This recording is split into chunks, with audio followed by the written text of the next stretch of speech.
আসসালামু আলাইকুম। আন্দোলনকারী ভাই বোনদেরকে অভিনন্দন যে তারা আজকে সকাল থেকে আসলে তারা আন্দোলনে মুখর ছিলেন।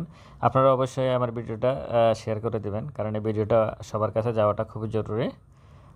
বিনিয়োগকারীরা সকাল থেকে ঢাকা স্টক এক্সচেঞ্জ এবং সিকিউরিটি এক্সচেঞ্জ কমিশনের সামনে বিক্ষোভ করছিল। সর্বশেষ আমি কিছুক্ষণ আগে একটা ভিডিও দিয়েছিলাম যে বিনিয়োগকারীদের সাথে বৈঠকের সিদ্ধান্ত নিয়েছেন কমিশন। এটা একজন পুলিশ সদস্য হ্যান্ড মাইকে ঘোষণা করেছে সিকিউরিটি এক্সচেঞ্জ কমিশনের গেটের সামনে দাঁড়িয়ে যে আপনারা 5 সদস্যের একটা প্রতিনিধি দল আসেন, আপনারা কমিশনের সাথে কথা বলেন, উনি কথা বলবে। কিন্তু এখন আপনারা যে ছবিগুলো দেখতেছেন, এই ছবিটা হচ্ছে 5 মিনিট আগের। আমি যখন ওই ভিডিওটা করছিলাম সেটা সম্ভবত আধা ঘন্টা বা 1 ঘন্টা আগের। কিন্তু এখন এই ছবিটা হচ্ছে 5 মিনিট আগে। তারা সিকিউরিটি এক্সচেঞ্জ কমিশনের গেটে তালা লাগিয়ে দিয়েছে বিনিয়োগকারী ভাইয়েরা।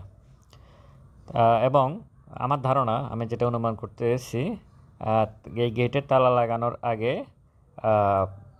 ভিতরে যত পুলিশ সদস্য ছিল প্রত্যেকে বের হয়ে গেছে। এটা মিন করে যে সিকিউরিটি এক্সচেঞ্জ কমিশনের চেয়ারম্যান এবং তার কমিশনাররা পিছনের দরজা দিয়ে পালিয়ে গেছে। পিছনের দরজা দিয়ে কেউ বের হয় না, পিছনের দরজা দিয়ে অবশ্যই পালিয়ে যায়। তারা পালিয়ে গেছে, কারণ এটা সামনের দরজা। আপনারা যে ছবিটা দেখতেছেন, সামনের দরজায় তালা লাগিয়ে দিয়েছে বিক্ষুব্ধ বিনিয়োগকারীরা। তো এটা অবশ্যই তালাটা থাকতে হবে এখানে। বিনিয়োগকারীরা আইসিবিতে এভাবে গিয়ে তালা দিতে হবে। কমিশনার যতক্ষণ পর্যন্ত সত্যিকার অর্থে যদি এটা হয়ে থাকে, সিকিউরিটি এক্সচেঞ্জ কমিশনের চেয়ারম্যান রাশেদ মাকসুদ পিছনের দরজা দিয়ে পালিয়ে গেছে, তাহলে তার আসলে এর থেকে দুর্ভাগ্যজনক, অপমানজনক সিদ্ধান্ত আর কিছুই। তার উচিত হচ্ছে বিনিয়োগকারীদের সাথে বৈঠক করে একটা সিদ্ধান্ত নেওয়া যে হ্যাঁ, আমরা একটা সিদ্ধান্তে আসতেছি, আপনাদের সমস্যা নাই। কারণ সেটা করবে না। তো বিনিয়োগকারীদের সাথে বৈঠক করলে তো বিনিয়োগকারীরা সর্বপ্রথম বাইব্যাক আইনের পাশের কথা বলবে। বাইব্যাক আইন পাশ করলে এটা বিনিয়োগকারীদের পক্ষে যাবে। আর যারা কোম্পানি ভুয়া আইপিও করবে, এদের থেকে টাকা খাইতে পারবে না রাশেদ মাকসুদরা, ভুয়া আইপিও নিয়ে আসবে। তখন তো আর কোম্পানি ভুয়া আইপিও নিয়ে আসবে না। কারণ একটা নির্দিষ্ট লেভেলের পর যদি শেয়ার মালিক পক্ষকে কিনতে হয়, তখন কোনো ফালতু কোম্পানি আর আইপিওর জন্য শেয়ার মার্কেটে আসবে না। আইপিওর জন্য কিন্তু সিটি গ্রুপ আসে না, আইপিওর জন্য কিন্তু ইউনিলিভারের বড় যে তারা আসে না। কিন্তু ওই যাদের কোনো নাই, কী বলে, মানে নাম জানে না, তারাই আইপিওর জন্য এই গত 15 বছর ধরে লিস্টেড হয়েছে মার্কেটে। তো সুতরাং বাইব্যাক আইনের বিষয়ে কথা বলবে এই জন্য খুব সম্ভবত, আমি যেটা অনুমান করতেছি, যেহেতু তালা দেওয়ার আগে সমস্ত পুলিশ সদস্য, প্রায় 20 থেকে 25 জন পুলিশ সদস্য বের হয়ে চলে গেছে। কমিশনের ভিতরে কিন্তু এখন আর কোনো পুলিশ সদস্য নাই, কিন্তু বিনিয়োগকারীরা বাহিরে অবস্থান করতেছে। নিরাপত্তার জন্য তো পুলিশ সদস্যদের থাকা উচিত। খুব সম্ভবত রাশেদ মাকসুদ পিছনের দরজা দিয়ে পালিয়ে গেছে, আর সামনের দরজায় বিনিয়োগকারীরা তালা ঝুলিয়ে দিয়েছে। এই ছবিটা 7-8 মিনিট আগের ছবি।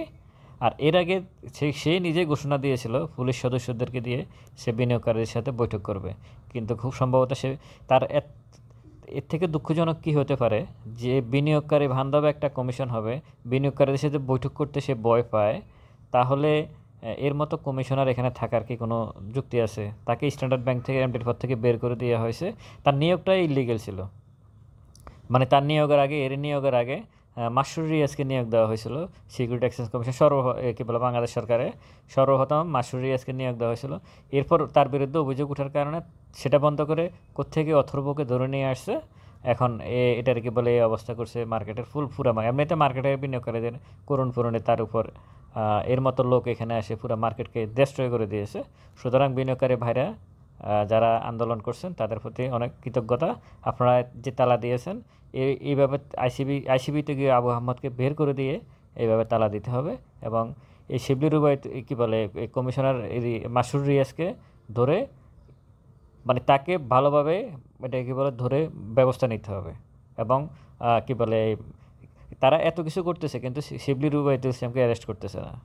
বিগত কমিশনের যে চেয়ারম্যান, তাকে অ্যারেস্ট করতেছে না। বাইব্যাক আইন পাস করতেছে না। হ্যাঁ, শুধু তাদের ব্যাংক হিসাব, তারা ব্যাংক থেকে টাকা উঠে নিয়ে চলে যাওয়ার পরে ব্যাংক হিসাব জব্দ করে। তারা বিওর সমস্ত শেয়ার সেল করে দেওয়ার পরে বিও হিসাব জব্দ করে। কারো এজেন্ডা বাস্তবায়ন করার জন্য কী বলে এই কমিশন মাকসুদ কী বলে এর নাম এটা কী বলে এটা বলে কারো এজেন্ডা বাস্তবায়ন করার জন্য সেই কমিশনে এই মুহূর্তে বসে আছে। কারণ সে সাধারণ বিনিয়োগকারীদের সাথে যে কথা বলতে পারে না, সে কখনো বিনিয়োগকারী বান্ধব কমিশনার হতে পারে না। তো আপনারা সবাই ভালো থাকবেন, আর ভিডিওটা অবশ্যই শেয়ার করে দেবেন, কারণ এই নিউজটা সবার কাছে যাওয়া দরকার যে সিকিউরিটি এক্সচেঞ্জ কমিশনের গেটে বিনিয়োগকারীরা তালা দিয়ে দিয়েছে। এটা আমি যখন কথা বলতেছি তার 7-8 মিনিট আগের ঘটনা। আপনারা সবাই ভালো থাকবেন। আসসালামু আলাইকুম।